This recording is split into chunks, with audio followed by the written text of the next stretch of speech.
বিএনপির অনেক বড় বড় নেতাদের সন্তানরা মাঝে মধ্যে আমাদের সাথে যোগাযোগ করেন, ইভেন স্থায়ী কমিটির সদস্যদের সন্তানরাও যোগাযোগ করেন যে তাদের বিএনপির এই রাজনীতি পছন্দ হচ্ছে না।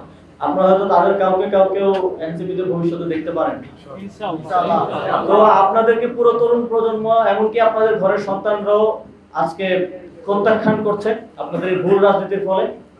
এবং বাংলাদেশে এটাই প্রমাণ করে যে বাংলাদেশে একটা নতুন বাংলাদেশ, যে বাংলাদেশের জন্য এত মানুষ জীবন দিয়েছে, এত এত আমাদের সহযোদ্ধারা আহত হয়েছে, এটা শুধু সময়ের ব্যাপার মাত্র সেই নতুন বাংলাদেশ বিনির্মাণ। এবং সেই সময়টা খুব বেশি দূরে না, ইনশাল্লাহ সেটা বাস্তবায়ন হবে। এবং আমরা আরেকটি সমসাময়িক বিষয়, আমরা পশ্চিমবঙ্গের নির্বাচনের ফলাফল দেখলাম।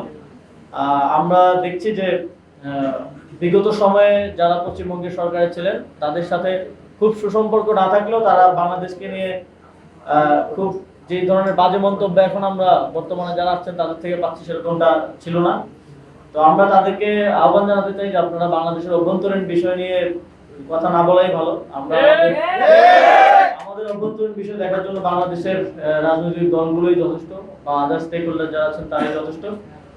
এবং আমরা এটাও শঙ্কা প্রকাশ করছি যে যেই উগ্রপন্থীরা সেখানে ক্ষমতায় আসছে, আগামীতে আমাদের সম্পর্ক কেমন হবে কিংবা পরিস্থিতি কিরকম হবে এটা নিয়ে এক ধরনের শঙ্কা আছে।